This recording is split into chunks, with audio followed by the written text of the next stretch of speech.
Hi Suzanne. Hello. Thank you so much for coming to speak to us today. Oh, you're welcome. So obviously I know you have been through a lot of heart operations and procedures over your life.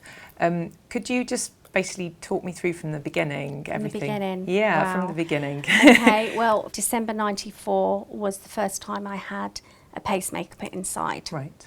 And then that existing pacemaker, which I'd had in on the 1994, then it would have worked out around about 1997. It basically, the battery was running down.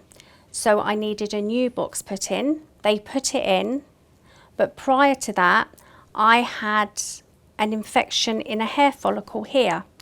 And I'd got antibiotic cover and it went away. And 3 months later, after I'd had the box put in, it festered up again. And then I had another course of flucloxacillin, I think it was, for 2 weeks. It went. And then I just thought I'd never felt well. I even went down to the GP and said, since this new box has been put in, I feel terrible. So they took me in, and within 3 or 4 weeks, I was in A&E in the UCH with endocarditis, which was very severe. And I was in hospital for 6 weeks with intravenous antibiotics. I came home and I had endocarditis after that for 9-10 years. Was it clear to you that you had an infection in the heart? It was. Okay. Yeah, at that point, my consultant felt, keep pumping it full of antibiotics. I constantly had flu.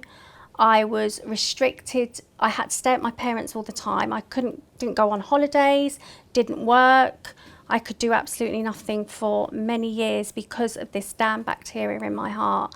But the payoff was I still was able to live. Yeah. And it got to a point where I thought I have had enough.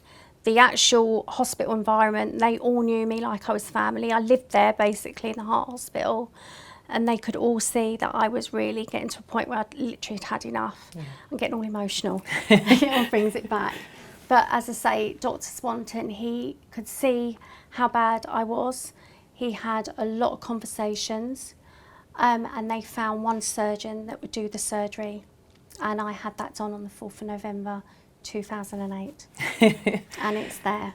I mean, it's always such a difficult situation for us Yeah. when we have a patient with infection because, as you say, we've got to weigh up the risks It of is. doing something There's a way up. versus the risks of leaving the device in. And we know fully well that if we leave a device in the long term, the infection will never go away. So eventually, it came to the crux, as you've said.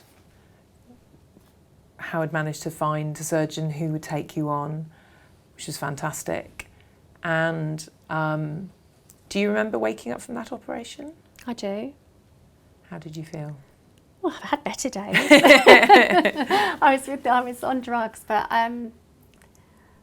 I was glad I pulled through first and foremost. And they saw you on the ward when you came back. They saw kind of like a different person almost. Well, I won't deny it was a long process to recover from that surgery because of the 10 years of recurrent infection. But, you know, I cannot believe, sitting here now, I'm kind of regressing, I cannot believe that all happened, and I cannot believe they actually got rid of the damn thing. Based on where I was then, I feel like I have been given my life back. There is no words to describe it. We do not know how lucky we are in our bodies. Yeah. You don't take it all for granted, never take it for granted. Pleased to see that it's healing really nicely.